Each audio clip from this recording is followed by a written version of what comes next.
Bueno, pues en este tema lo que vamos a ver son los procesos especiales, también denominados modalidades procesales laborales. Y se nos pide, digamos, los despidos, pero se nos pide despidos en plural. Ya comentábamos el otro día que ahora tenemos, si queréis, 3 tipos de despido diferente. El despido, que sería despido normal, que sería el despido disciplinario, el despido por causas objetivas y un tercer despido por causas técnicas, organizativas y de producción o derivadas de fuerza mayor, que digamos que es un despido colectivo que tiene unas circunstancias, incluso una competencia objetiva diferente.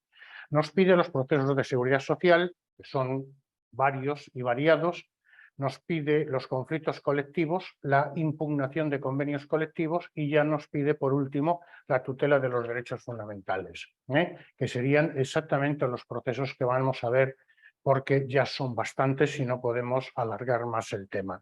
No obstante, pues un poco para centrarlo, sí que en el primer epígrafe hago yo aquí una especie de introducción, ¿no? Bueno, hablando un poco de los procesos especiales o modalidades procesales en el ámbito social, que son adaptaciones del proceso ordinario para atender determinadas pretensiones. Es decir, el proceso social, en teoría, o de acuerdo con la idea primigenia, es un proceso único, que es el juicio ordinario que hemos estudiado en el tema pasado, y digamos una serie de modalidades procesales que son, repito, modificaciones con algunas características específicas respecto del ordinario. Bueno, aquí se dice que se regula los artículos 102 o 184, y también se nos dice en el tercer párrafo que debe seguirse la tramitación que resulte conforme a la modalidad procesal expresada en la demanda, pero que si en cualquier momento de la misma se advirtiere inadecuación del procedimiento, se procederá a dar al asunto en la tramitación que corresponda, de acuerdo con la naturaleza de las pretensiones ejercitadas, sin vinculación a la modalidad exigida, excepto que no fuere posible. De tal forma que esto es, digamos, una consecuencia del principio poco rigorista, si queréis, del proceso social. Se pretende conservar la demanda siempre que sea posible. Dice, el tercer párrafo dice, no procederá, digamos, el sobreseimiento o la absolución en la instancia por inadecuación de la modalidad procesal, salvo cuando no fuere posible adaptarla, ¿no?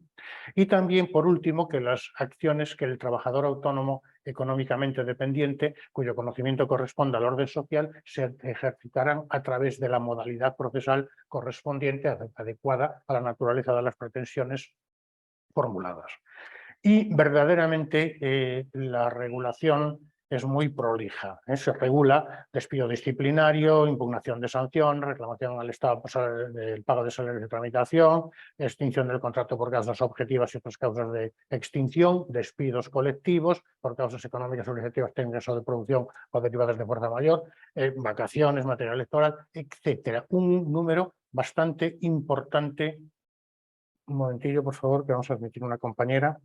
Un número bastante importante de modalidades procesales. Lógicamente, como digo, únicamente vamos a ver las que se nos exige en el programa, que ya son bastantes, y un poco para que lo tengamos en cuenta, están en negrita en esta relación. Entonces veremos únicamente estas. Vamos a empezar entonces por los despidos, ¿no? Despidos y sanciones, que prácticamente es el mismo trámite procesal.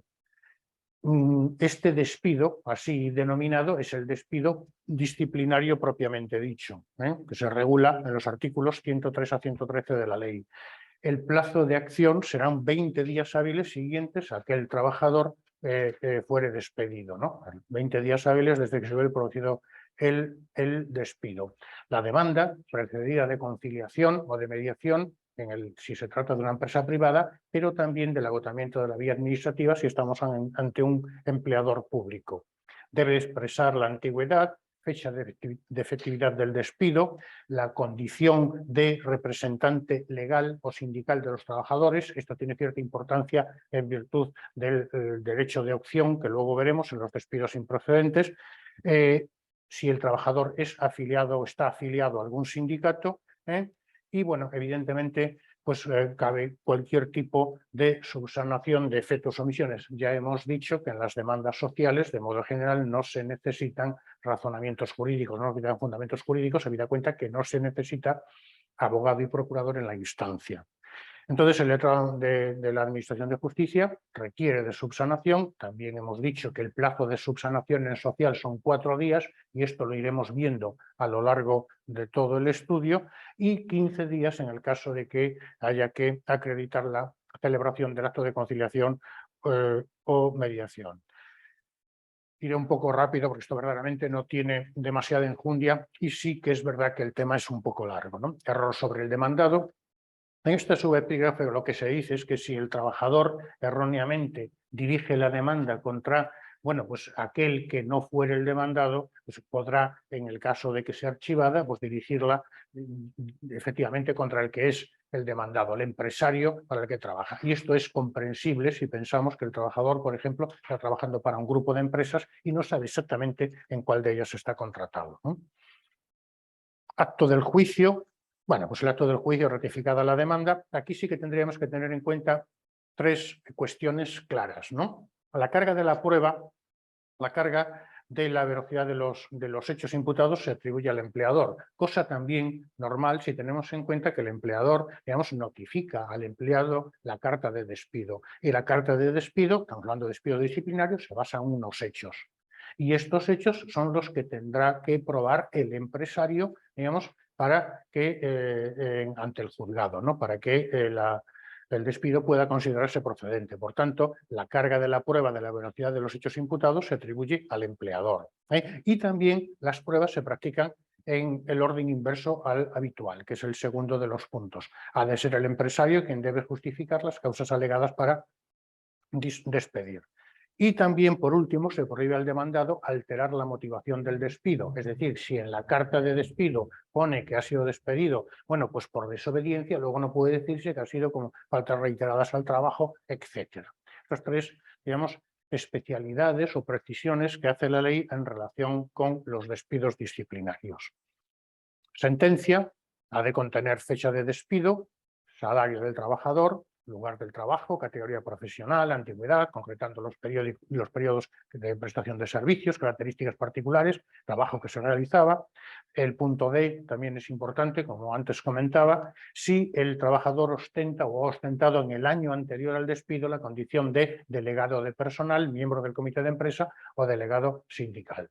Aquí aprovecho para decir que, bueno, para conocer estas figuras, si acaso podemos ir al tema 16, el tema 16 del programa, 15 en tramitación, 16 en gestión, que nos habla de los órganos de representación de los trabajadores en las empresas. Serían precisamente estos. También los hechos que se consideren probados. Recordad que las sentencias sociales y las penales tienen, digamos, la obligación de contener los hechos probados.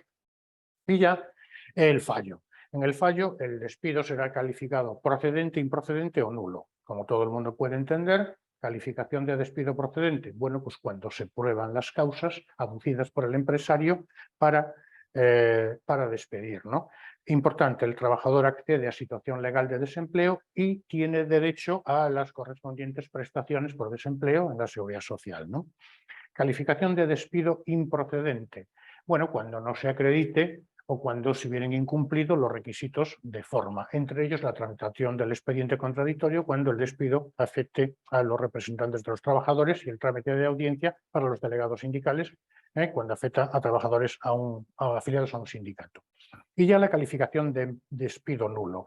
Se ha preguntado en varios ejercicios, en varios test de examen, ¿cuándo de entre los siguientes el despido es nulo? Bueno, aquí verdaderamente tendríamos que leerlo, no tenemos que conocerlo, no simple, no vale con que yo lo lea. El despido de las personas trabajadoras durante los periodos de suspensión del contrato de trabajo, por nacimiento, adopción, guarda con fines de adopción, acogimiento, riesgo durante el embarazo, etcétera, ¿no?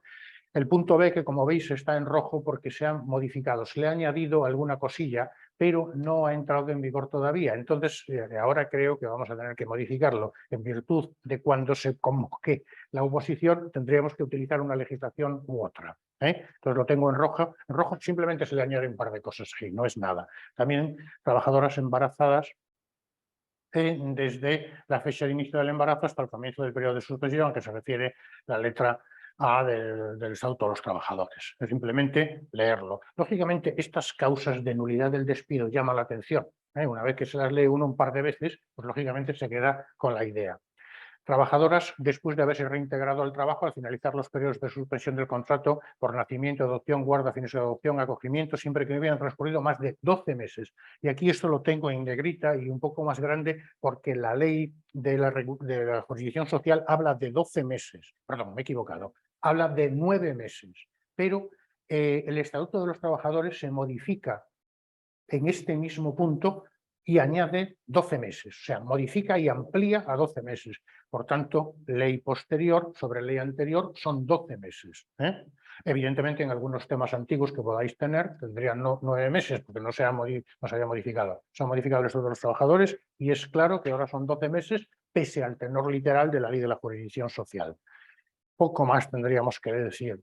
Ya digo, una lectura en su conjunto porque las causas de nulidad del despido son evidentes, no tiene mucho problema. De las víctimas de violencia de género. Sí, es lo que se ha modificado. Vale. Sí, vale. Luego, si acaso se modifica, pues yo lo vuelvo a modificar y lo pongo de acuerdo como está. Pues, claro, por eso, de momento, ponerle, si queréis, unos interrogantes si entra o no la modificación efectuada antes de que se convoque la convocatoria. Consecuencias de los efectos de la sentencia procedente. Bueno, pues el trabajador pues, no tendrá derecho a indemnización ni a salarios de tramitación. Se declara convalidada la extinción del contrato de trabajo. Pero sí, como digo, a las prestaciones sociales. Sentencia de despido nulo, lógicamente, la consecuencia es la inmediata readmisión del trabajador. Sentencia de despido improcedente.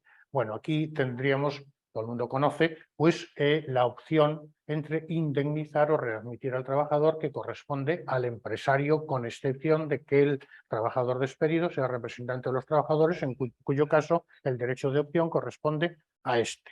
Vamos a verlo con un poco de calma. Cuando el despido sea declarado improcedente, el empresario, en el plazo de 5 días desde la notificación de la sentencia, podrá optar entre la readmisión del trabajador o el abono de una indemnización de modo general equivalente a 33 días de salario con un máximo de 24 mensualidades. En el caso de que se opte por la readmisión, el trabajador tendrá derecho a 2 salarios de tramitación. En supuesto de no optar el empresario por la readmisión o la indemnización, se entiende que procede la primera. Ahora bien, como acabo de decir, si el despedido fuera un representante legal de los trabajadores o un delegado sindical, por favor, distingamos claramente unos y otros. Representantes de los trabajadores serían los miembros del comité de empresa y los delegados de personal. Y los delegados sindicales están asimilados, pero no son representantes de los trabajadores. A un delegado sindical, la opción corresponderá pues a este, al representante legal de los trabajadores o el delegado sindical. El supuesto de opción, bueno, esto se regula, no tiene dificultad alguna. En el acto del juicio, la parte titular, bien sea el empresario, bien sea el sindicalista, por decirlo de alguna forma, el representante de los trabajadores o sindicalista, la parte titular de la opción entre readmisión o indemnización podrá anticipar su opción para el caso de que el despido sea declarado improcedente. Es decir, antes incluso de que salga la sentencia se podrá anticipar la opción por aquel que ostenta el derecho. A solicitud de la demandante, si constare no ser realizable la readmisión, podrá acordarse, en caso de improcedencia del despido, tener por hecha la opción de indemnización en la sentencia, declarando extinguida la relación en la propia sentencia, etc. En los despidos improcedentes, cuya relación laboral sea de carácter especial, pues evidentemente la cuantía de la indemnización no será la que acabamos de mencionar, sino la que se regule, la que se establezca en dicha relación especial de trabajo.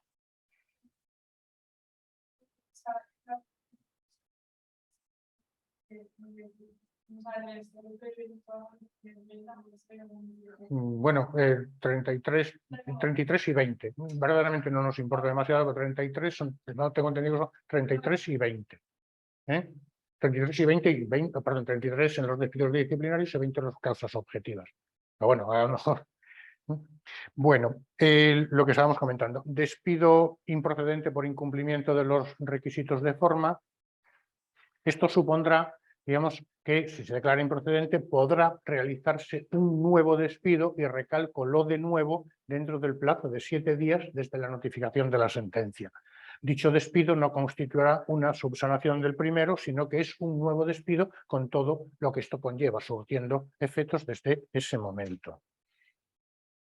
Efectos del recurso contra la sentencia de declaración de improcedencia del despido. La sentencia que declarase la improcedencia del despido, si es recurrida, la opción ejercitada por el empresario tendrá los siguientes efectos. Si se hubiera optado por la readmisión, cualquiera que fuere el recurrente, esta se llevará a efecto de forma provisional. Readmisión se ejecuta, por decirlo de alguna forma, de forma provisional.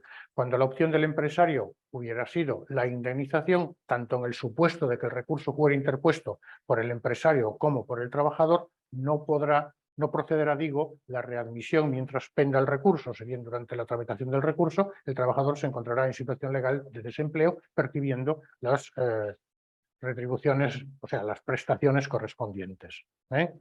Cuando la opción hubiera sido la indemnización, no procederá la readmisión, el trabajador se encuentra en situación de desempleo cobrando las prestaciones correspondientes.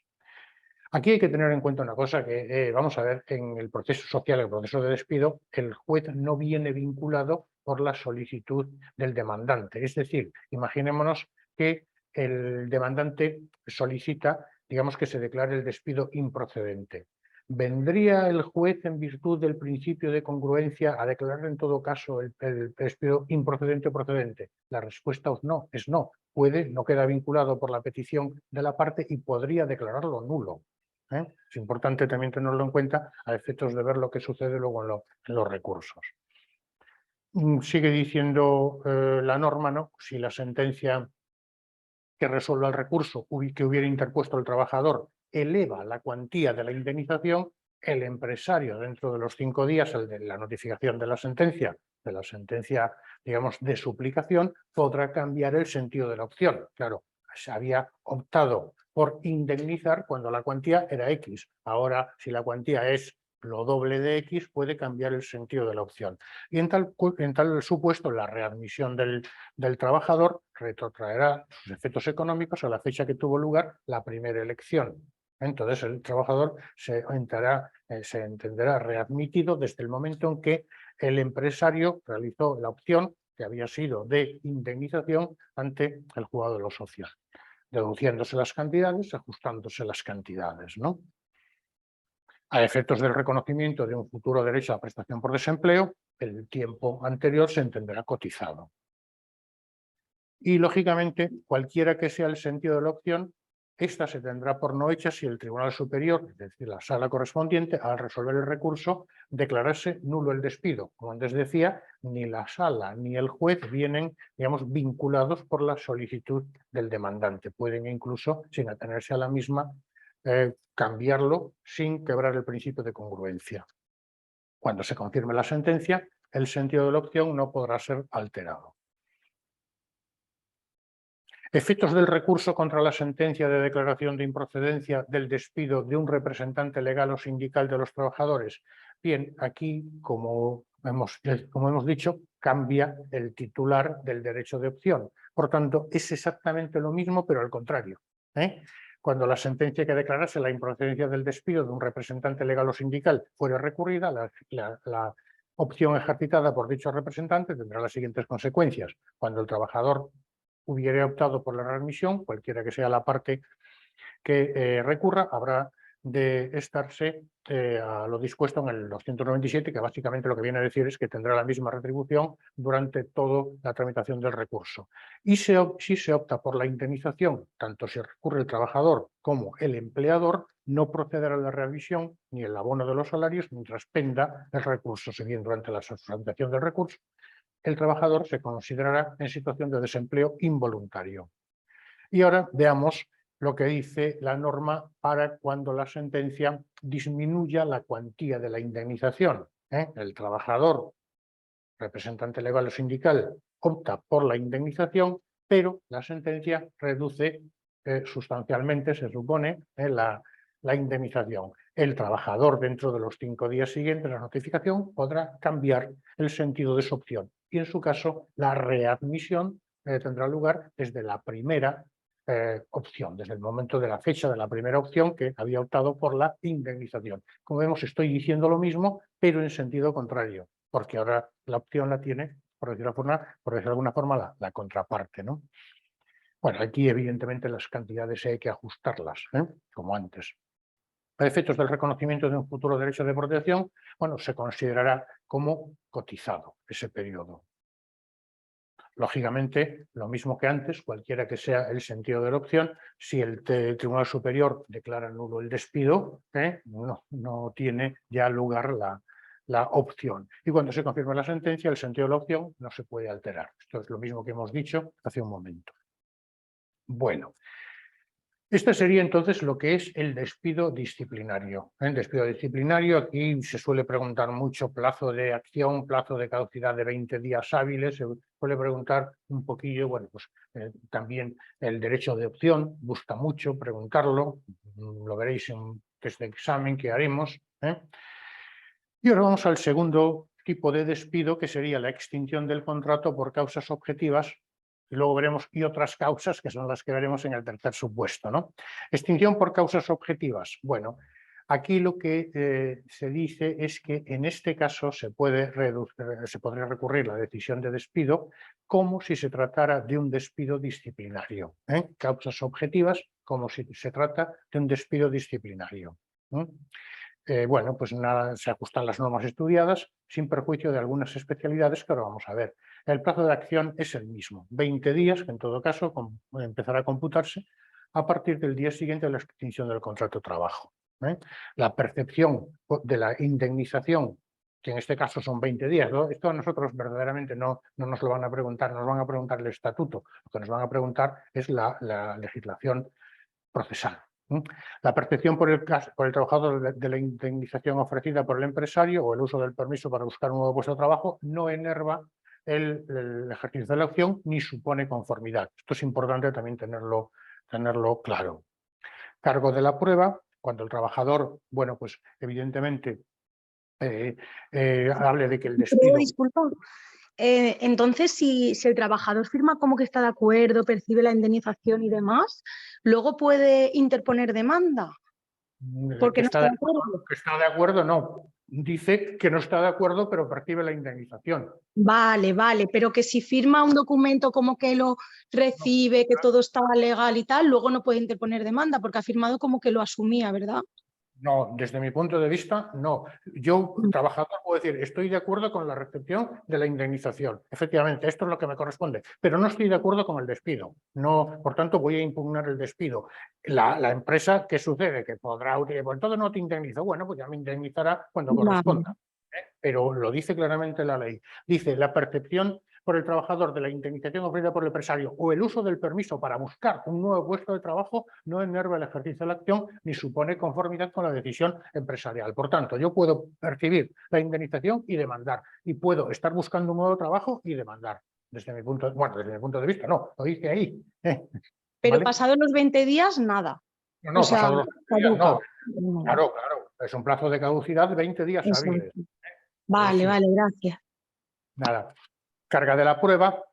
Aquí lo que verdaderamente, aquí estamos hablando ya de un despido objetivo. Y entonces aquí, cuando el trabajador diga, oiga, no, es que no se trata de un despido objetivo, se trata de un despido disciplinario por esto y por lo otro, corresponderá al trabajador la carga de la prueba sobre esta cuestión. En el caso del despido disciplinario, era el empresario el que, mediante la carta de despido, establecía, bueno, pues una serie de circunstancias que llevan a un despido disciplinario por parte del empresario. Aquí el empresario dice que despide por causas objetivas y el trabajador dice no son causas objetivas sino disciplinarias. Entonces corresponde probarlo, ¿no? Calificación de la extinción del contrato, y aquí verdaderamente ya no hay tantas posibilidades como hemos visto en el despido disciplinario. Aquí básicamente lo que dice la ley es posible que la decisión extintiva del contrato, es decir, el despido, sea nulo o, en su caso, sea procedente. Claramente, o te readmiten o es procedente porque se dan las causas objetivas, no disciplinarias. El trámite es el disciplinario, pero con digamos, especialidades. ¿Cuándo será nulo? Bueno, cuando sea contrario a los derechos fundamentales y libertades públicas, cuando se haya efectuado en fraude de ley, tampoco lo voy a leer, ¿no? Pero vamos, básicamente durante el periodo de suspensión del contrato de trabajo por maternidad, riesgo durante el embarazo, etcétera. Aquí tenemos las mismas circunstancias que hemos visto antes y también en rojo esta parte porque quiero comprobarlo para que la legislación esté correcta a fecha de convocatoria. La de los trabajadores después reintegrado, de haberse reintegrado el contrato de trabajo al finalizar los periodos de suspensión del contrato, pero aquí son 12 meses. Por favor, cambiadlo, porque es lo mismo. No entiendo por qué. No, lo he visto estos días y no lo he cambiado yo. Son 12 meses desde la fecha del nacimiento, adopción o acogimiento del hijo. ¿Vale? 12 meses. Bueno, lo establecido, bueno, será de aplicación, salvo que se declare la procedencia de la extinción extintiva por motivos no relacionados con el embarazo, con el ejercicio del derecho de permisos y licencias señaladas. Vale, no hay mucho más, ¿no? Nulo, y también se declarará improcedente cuando no se hubieran cumplido los requisitos que establece el 53, es decir, sería una improcedencia procesal. ¿Vale? Efectos de la sentencia, evidentemente, si se estima procedente la decisión del empresario, se declarará extinguido el contrato de trabajo. Por el contrario, si se declara improcedente, repito, por efectos meramente casi procedimentales o procesales, o nula, en este caso, si ya por defectos de fondo se condenará al empresario en los términos previstos para el despido disciplinario, sin que los horarios de tramitación puedan deducirse a aquellos correspondientes al preaviso.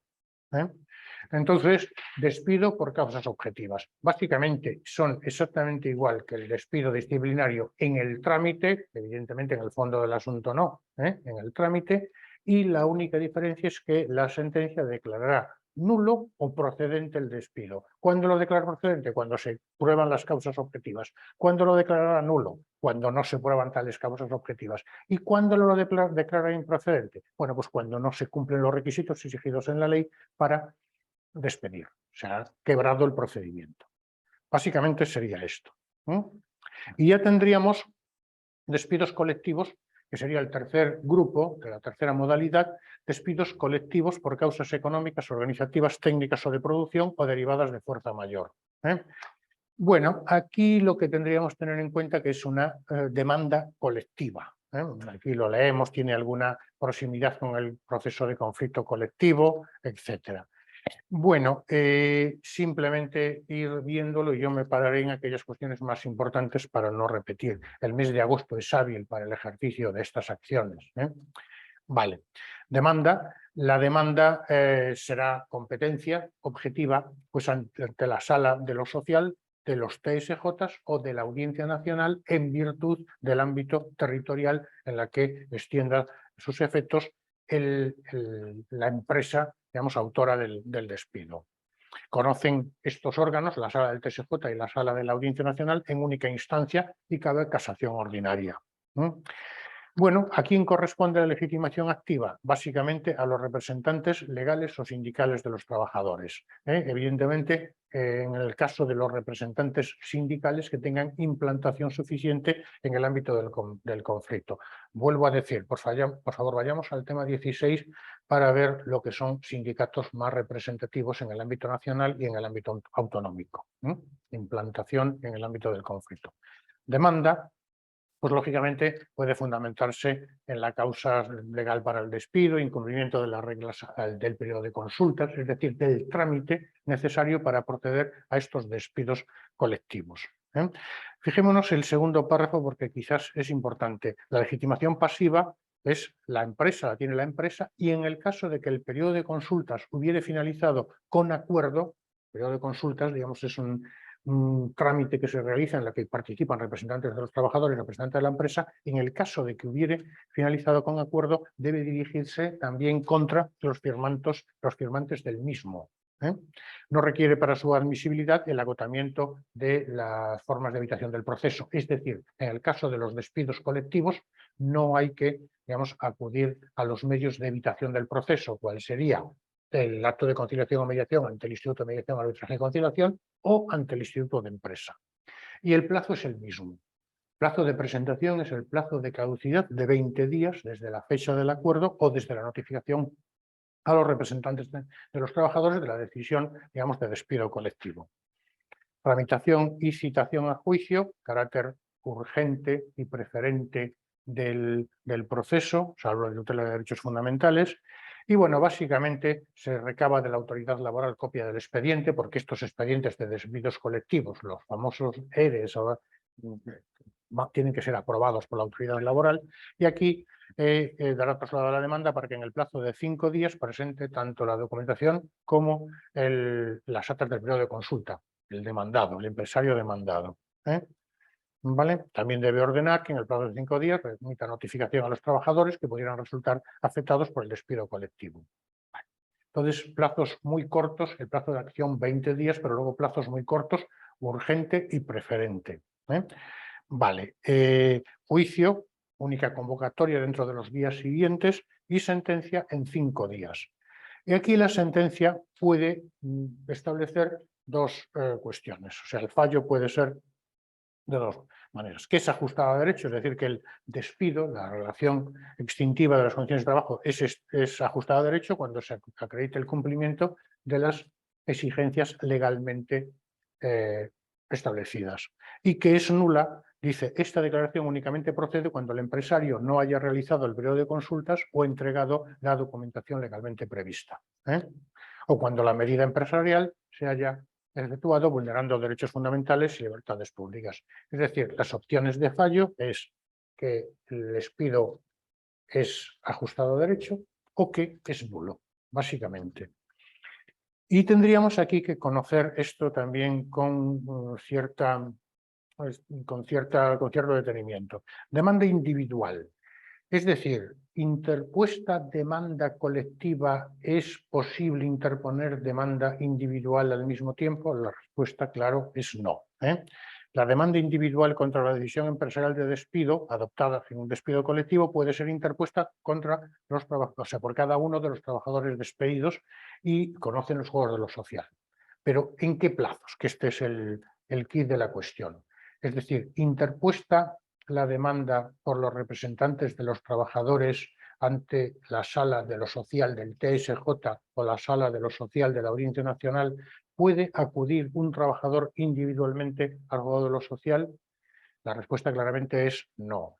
Tiene que esperar a que pase el plazo de 20 días que tienen los representantes de los trabajadores para acudir a la sala correspondiente, y si no acuden en el plazo de los 20 días previstos en la ley para el ejercicio de la acción, entonces sí, el trabajador podría acudir individualmente al juzgado de lo social. En el caso de que se presente demanda por los representantes de los trabajadores, el trabajador individual que pretenda impugnar su despido tendrá que esperar a que recaiga sentencia firme en la sala de lo social del TSJ o en la sala de lo social de la Audiencia Nacional.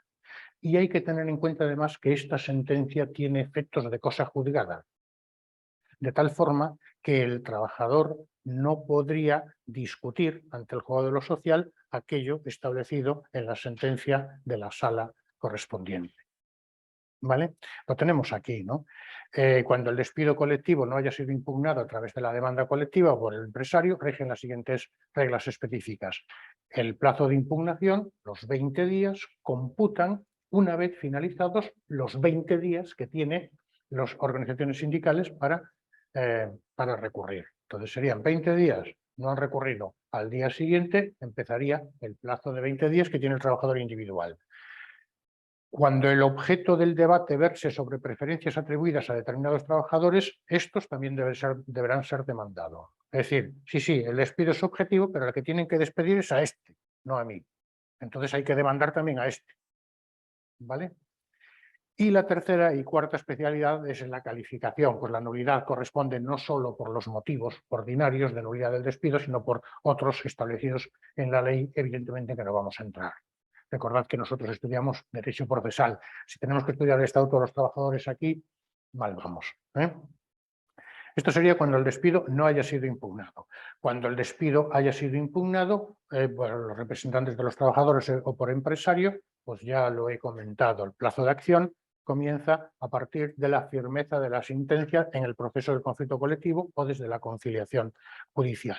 Dicha sentencia, eficacia de cosa juzgada, y el objeto del proceso individual queda limitado a cuestiones de carácter individual porque no se puede discutir lo establecido en la sentencia dictada por la sala. Y evidentemente la decisión ya individual será nula cuando no se hayan respetado las prioridades de permanencia establecidas legal o convencionalmente, ningún acuerdo alcanzado en el periodo de consulta, etcétera, ¿no? Entonces, este sería un poco también lo que tendríamos que tener en cuenta. Despido colectivo no tiene dificultad alguna. Ahora veremos también que el legitimado activo puede ser el empresario o puede iniciarse de oficio por la autoridad laboral. Pero verdaderamente, salvo lo que es la competencia objetiva, salvo que es un proceso urgente en los plazos mínimos que hay, lo que tendríamos que tener en cuenta es esto que acabamos de comentar en relación con el despido individual después o si no se interpone por representantes de los trabajadores. ¿Vale? Demanda del empresario. Bueno, aquí lo que decimos es que básicamente la sentencia que se dicte tiene una naturaleza declarativa. No, está perfecto. Lo ha hecho usted perfecto, señor empresario. Tenía usted razón. Bueno, no tiene mucho más, ¿no? Lo que se pretende aquí es que se declare ajustado a derecho la decisión extensiva siempre que no hubiera sido impugnada por los representantes de los trabajadores ni por la autoridad laboral. Pasivamente estarían en este caso legitimados los representantes de los trabajadores y también se suspende el plazo de acción individual. Bueno, demanda de oficio, que es la instada por la autoridad laboral. La autoridad laboral, que siempre decimos lo mismo, es el Ministerio de Trabajo, Dirección Territorial de Trabajo o Dirección General de Trabajo, no hay otra, ¿no? Y ahora también se nos introduce aquí, bueno, pues los procesos relativos a vacaciones, materia electoral, movilidad geográfica o modificaciones de las condiciones de trabajo, en un artículo que es el 138 bis, en relación con el acceso, la reversión y la modificación del trabajo a distancia. Plazo de acción 20 días hábiles y la tramitación, procedimiento urgente también, señalará en los 5 días siguientes. Bueno, esto no tiene mucho más. Dictará sentencia en 3 días, que es el plazo común. Vale, pues hasta aquí, bueno, aquí tenemos un pequeño esquemita.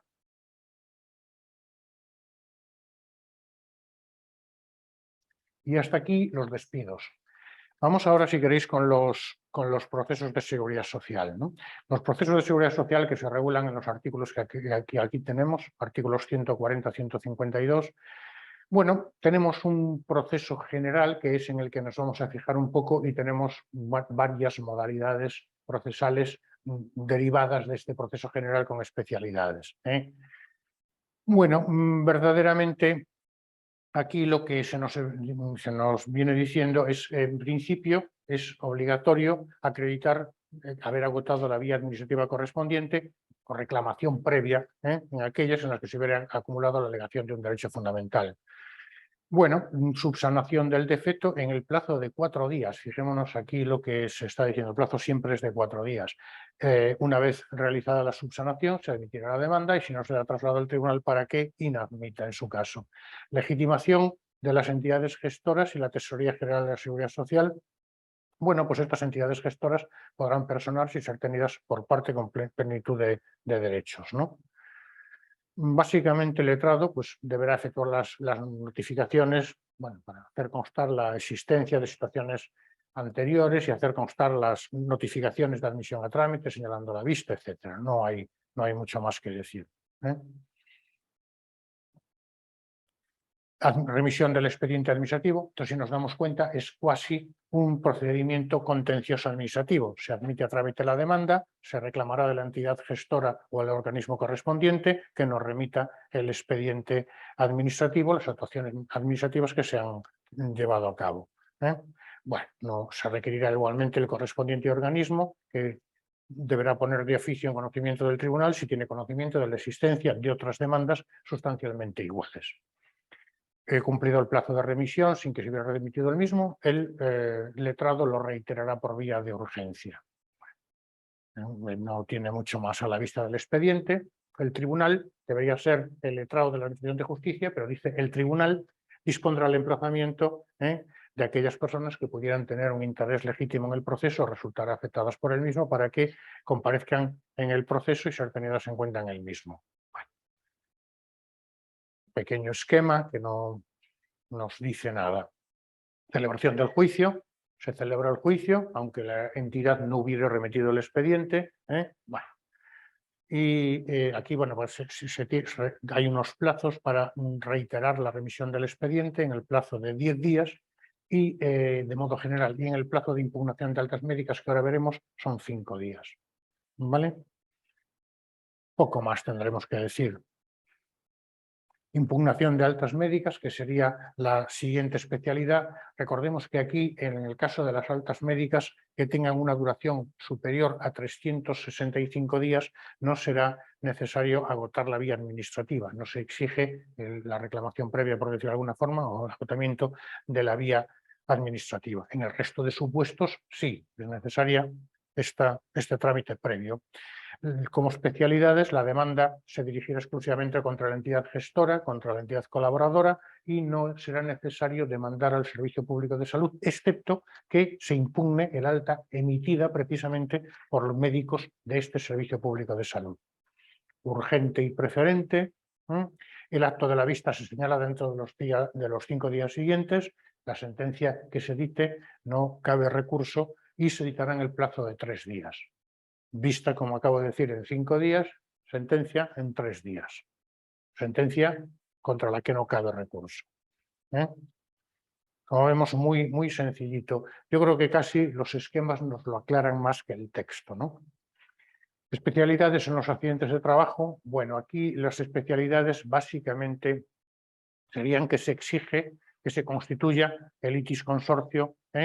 En el caso de accidentes de trabajo deben dirigirse las demandas contra el empresario, el Instituto Nacional de la Seguridad Social o la mutua. Y si el empresario no ha cumplido sus obligaciones, habrá de demandarse al INS, al Instituto Nacional de la Seguridad Social, porque se trata de la entidad que integra este fondo que se denomina Fondo de Garantía de Accidentes de Trabajo. Y también a la Tesorería General de la Seguridad Social.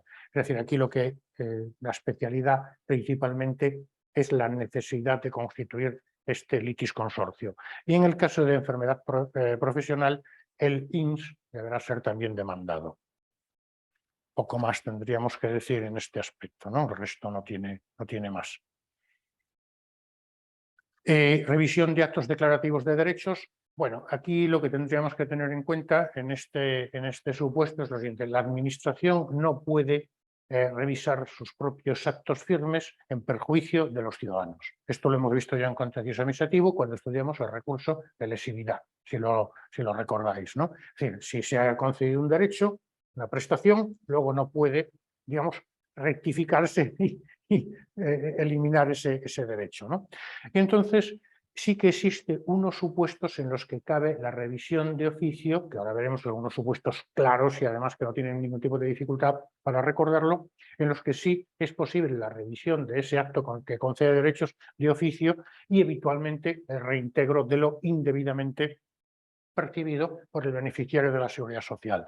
El primero son 3. El primero de los supuestos sería las revisiones de los actos en materia de protección de desempleo. Perdón, no, la primera de ellas sería errores materiales. El primero serían errores materiales o de hecho y los aritméticos, es decir, que ha habido un problema de cómputo matemático en la prestación. El segundo supuesto sería revisiones de datos en materia de protección por desempleo y por cese de actividad de los trabajadores autónomos, siempre que se efectúen dentro del plazo de 1 año. Aquí tenemos que recordar este año a efectos de un tipo test. Un acto que declara derechos a favor de un trabajador autónomo podría, digamos, revertirse en el plazo de 1 año de oficio, desde la resolución administrativa o del órgano gestor que no hubiera impugnado sin perjuicio de lo dispuesto en el 147 en virtud de lo dispuesto en relación con la impugnación de prestaciones por desempleo. Y ya la última, que es perfectamente lógica, que se añade en el año 15, la revisión de los actos de reconocimiento del derecho a una prestación de muerte y supervivencia motivada por la condena al beneficiario mediante sentencia firme por la comisión de un delito doloso de homicidio en cualquiera de sus formas cuando la fallecida fuera la víctima, ¿no? Es decir, el que está percibiendo la prestación es el autor judicialmente condenado por un delito doloso y está recibiendo la prestación como consecuencia de la víctima, ¿no? Bueno, esto no tiene mucho más. ¿Vale? La acción de revisión prescribirá a los 4 años y, evidentemente, la sentencia será inmediatamente ejecutable, ¿no?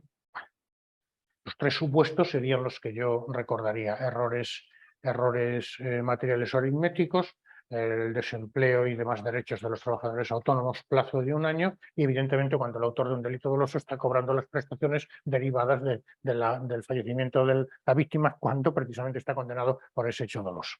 No tiene mucho más. Proceso para el control del fraude en materia de desempleo. Sí, este también es el supuesto de la Ley 45/2002, que lo que se pretende es establecer un procedimiento para combatir aquellas actuaciones en fraude en relación con las correspondientes prestaciones ligadas a sucesivos contratos temporales por un mismo trabajador y una misma empresa, ¿no? Bueno, el proceso se inicia mediante la comunicación a la entidad o organismo gestor de las prestaciones por desempleo, que puede dirigir de oficio la autoridad judicial cuando constate que en los 4 años inmediatamente anteriores a una situación de solicitud de prestación de desempleo, el trabajador hubiera percibido prestaciones por la finalización de varios contratos temporales con una misma empresa. Bueno, evidentemente, prevención del fraude. Lógicamente, todos sabemos lo que pasa: el trabajador pues está en paro o no lo está, o está cobrando. Bueno, este tipo de cuestiones. Este procedimiento también está establecido, no tiene mucho más.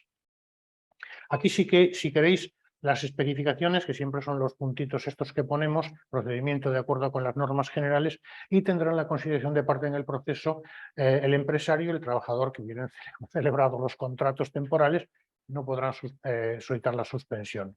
El procedimiento seguirá de oficio y sin su presencia.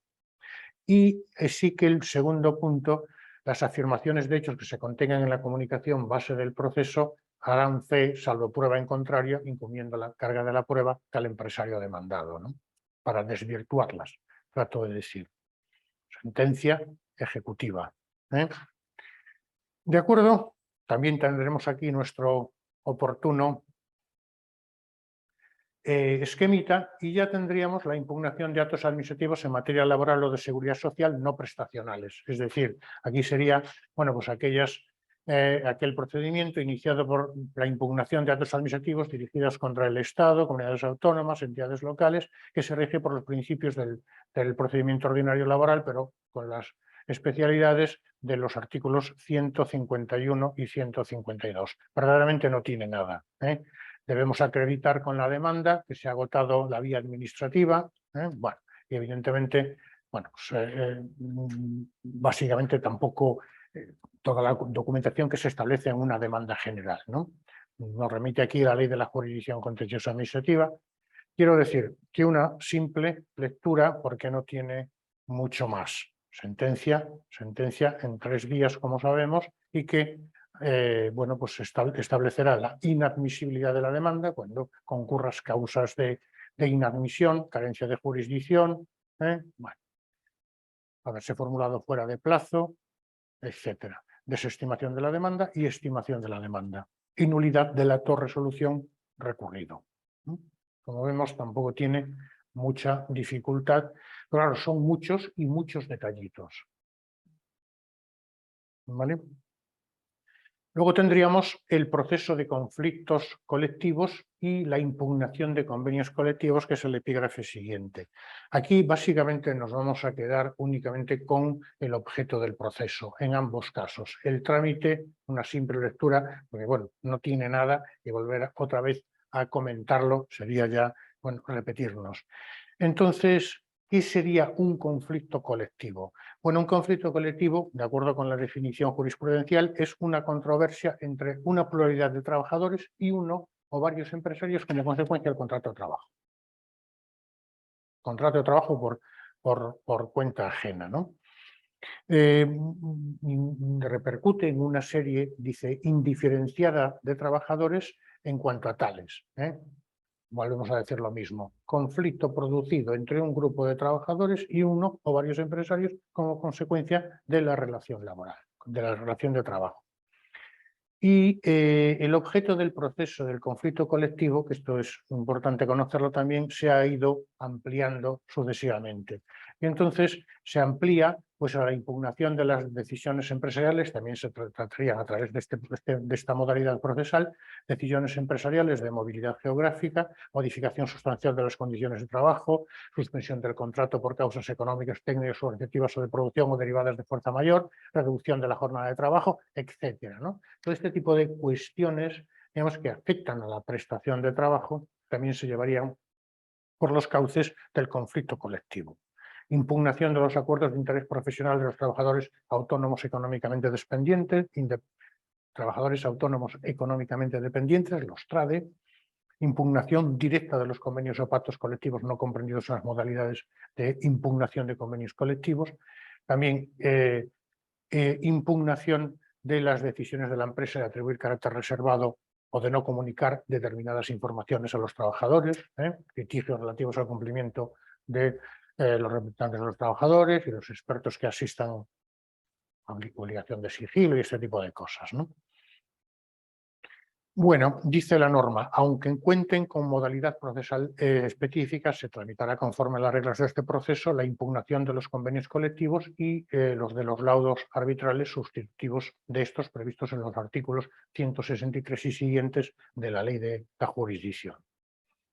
Entonces, básicamente, el objeto del proceso y estas adicciones que se han ido incorporando. ¿Quiénes serían los legitimados activos y, lógicamente, los legitimados pasivos también? Bueno, pues los sindicatos y las asociaciones empresariales, todos los entes asociativos de naturaleza laboral en defensa de sus derechos colectivos.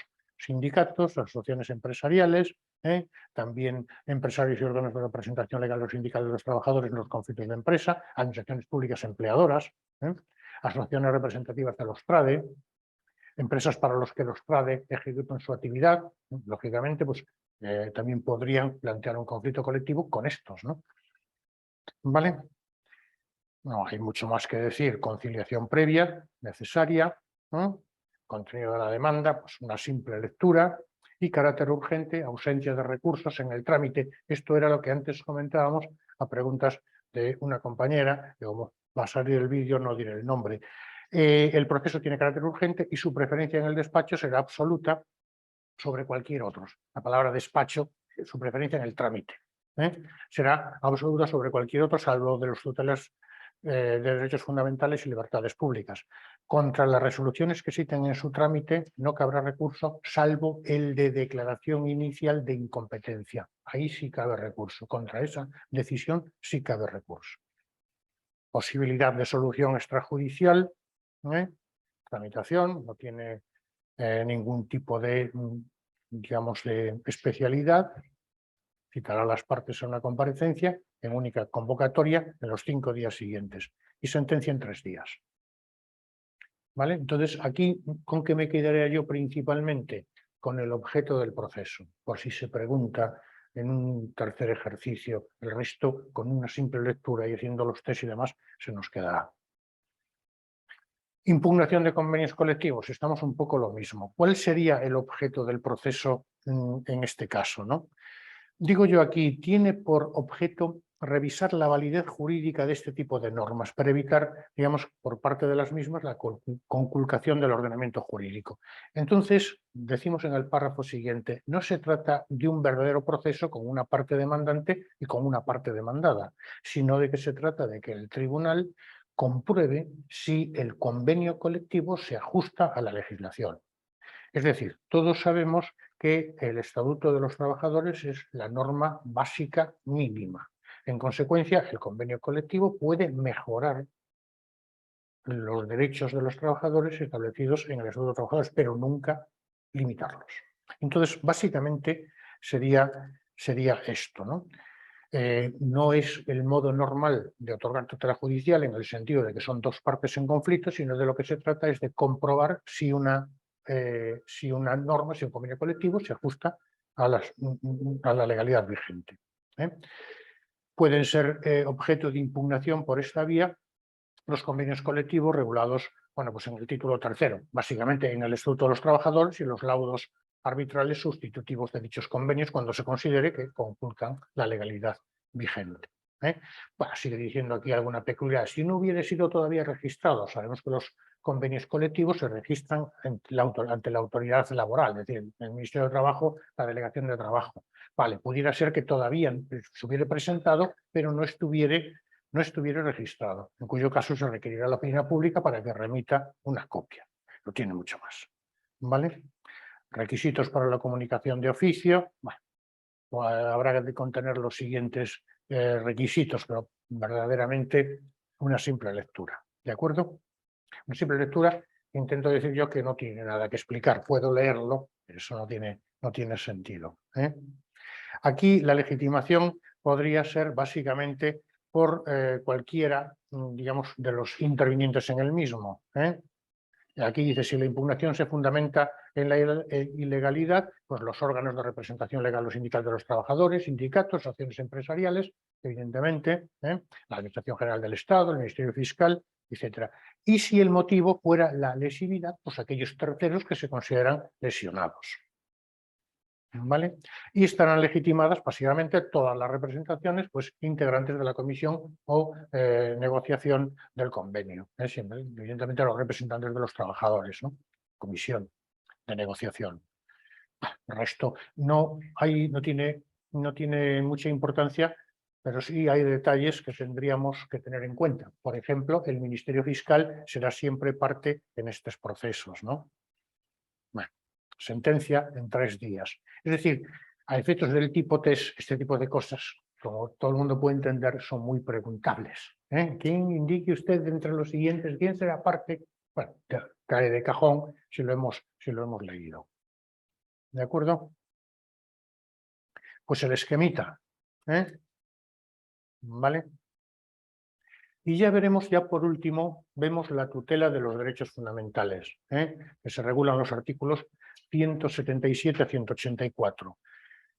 Bueno, aquí el objeto del proceso pues es el que ya nos podemos suponer, artículo 53 de la Constitución y los artículos 12 y siguientes de la Ley Orgánica de Libertad Sindical. Tutela de derechos fundamentales, incluida el derecho de libertad sindical, previsión de trato discriminatorio y acoso, siempre, lógicamente, que este tipo de actitudes, se produzcan en el seno del proceso. El seno del proceso, no, el seno del proceso laboral, es decir, del órgano de la relación laboral entre trabajadores y empleadores, ¿no?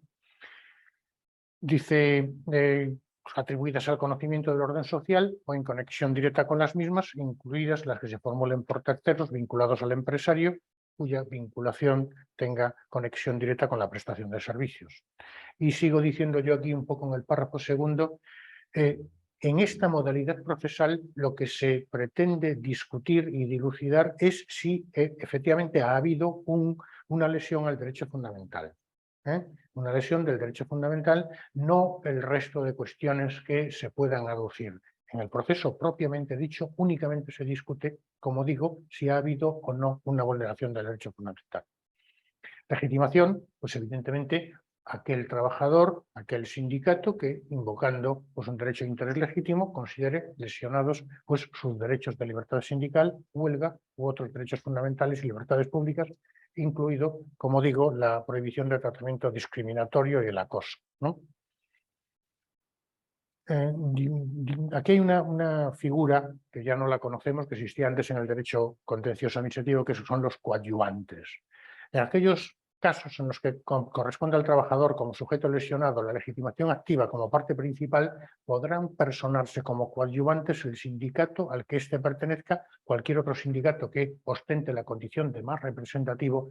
Por favor, id al tema 16 porque condición de sindicato representativo a nivel nacional y a nivel autonómico se va a preguntar casi con toda seguridad. Así como los supuestos de discriminación, entidades públicas o privadas en cuyos fines se encuentra la promoción y defensa de los intereses afectados, ¿no? Evidentemente, no podrán personarse, recurrir, continuar en el proceso contra la voluntad del trabajador. Y también el Ministerio Fiscal será siempre parte en estos procesos en defensa de los derechos fundamentales y las libertades públicas, en defensa de la legalidad, ¿no? Básicamente, y velando especialmente por la integridad de la reparación de las víctimas e interesando las medidas necesarias para la depuración de responsabilidades. ¿Vale? Vuelvo a repetir aquí un poco que el objeto del proceso queda limitado al conocimiento de la lesión del derecho fundamental sin posibilidad de acumulación de acciones de otra naturaleza o con una idéntica pretensión con fines diferentes. Sin embargo, luego veremos que hay una serie de procesos que se tramitarán por la modalidad procesal propia del proceso, acumulando la acción de la pretensión de derechos fundamentales, ¿no? Demanda, carácter urgente, plazo legal de prescripción o caducidad de la acción previsto para las conductas o actos sobre los que se concrete la lesión del derecho fundamental. ¿Qué quiere decir esto? Básicamente lo siguiente. Plazo de presentación de una demanda de despido, 20 días hábiles. Muy bien. Si yo pretendo también presentar, digamos, un proceso de vulneración de derechos fundamentales, ¿cuál sería el plazo? 20 días hábiles. Es el mismo plazo. Y veremos en el último epígrafe o subepígrafe de esta parte que sería necesario acudir a través de la modalidad de despido disciplinario y no a través de la modalidad del procedimiento de protección de los derechos fundamentales. ¿Vale? Plazo de acción, por tanto, aquel que corresponde a la modalidad procesal a la que vamos a presentarlo. Bueno, deberá expresar los hechos constitutivos de la vulneración, el derecho de libertad infringido, cuantía de la indemnización que se pretende, etcétera, ¿no? Bueno, se dice ya en el último párrafo, el juez o tribunal rechazará de plano pues, aquellas demandas que no deban tramitarse de acuerdo con lo establecido en este capítulo y no sean susceptibles de subsanación, advirtiendo al demandante del derecho que le asiste a promover la acción correspondiente. Suspensión cautelar del acto impugnado. Bien, la suspensión cautelar debe solicitarse en el escrito de interposición. ¿Qué es una suspensión o qué es una medida cautelar? Creo que lo hemos estudiado, digamos, con muchísimo en el resto de órdenes jurisdiccionales. Bueno, aquella medida que asegura la efectividad de la sentencia que en su día se dicte. Por tanto, si dejamos que el acto se lleve a cabo, puede dar lugar a que, una vez dictada la sentencia, ésta ya carezca de objeto, ¿no? Entonces, suspensión cautelar del acto podrá solicitarse y, evidentemente, el juez o tribunal podrá acordarlo. Cuidado. Dos, facultativos. Podrá solicitarse, podrá acordarse. No quiere decir que se tenga que acordar obligatoriamente. Tramitación. Citará a las partes el señor letrado para los actos de conciliación en juicio, único acto dentro de los 5 días siguientes, que es el plazo de urgencia, básicamente. En todo caso, deberá mediar un mínimo de 2 días entre la citación y el efecto de la celebración, la efectiva celebración de los actos de citación y juicio. ¿Vale? De los actos de conciliación y juicio. Sentencia, 3 días. Y la sentencia, pues evidentemente, declarará haber lugar o no al amparo judicial solicitado y en caso de estimación de la demanda, bueno, pues declarará la existencia o no de la vulneración de los derechos fundamentales y libertades públicas, así como la vulneración del derecho o libertad infringidos, declarará nulidad radical de la actuación del empleador, asociación patronal, administración pública, en el ámbito laboral, cualquier otra persona o entidad que se haya sido demandada. Ordenará el cese inmediato de la actuación y dispondrá el restablecimiento del demandante de la integridad del derecho que le ha sido arrebatado, que le ha sido conculcado. Y aquí lo que sí que subrayo yo, evidentemente acordará las medidas necesarias, incluida la indemnización que procediera. Y se dispondrá lo procedente sobre las medidas cautelares que se hubieran adoptado en su caso. Bueno, eso es muy sencillo. Demanda de ejercicio necesario a través de la modalidad procesal correspondiente. Bueno, esto era un poco lo que comentábamos, ¿no? No obstante lo dispuesto en los artículos anteriores, las demandas por despido y por las demás causas de extinción del contrato de trabajo, los 3 supuestos que hemos visto, despido disciplinario, despido por causas objetivas y esa demanda de despido colectivo por causas económicas, técnicas, organizativas, de producción o derivadas de fuerza mayor, pues evidentemente también digamos, estarían incluidas. Modificaciones sustanciales de las condiciones de trabajo, suspensión del contrato y reducción de jornada, vacaciones, materia electoral, impugnación de los estatutos de los sindicatos, movilidad geográfica, derechos de conciliación de la vida personal, familiar y laboral, impugnación de convenios colectivos, sanciones.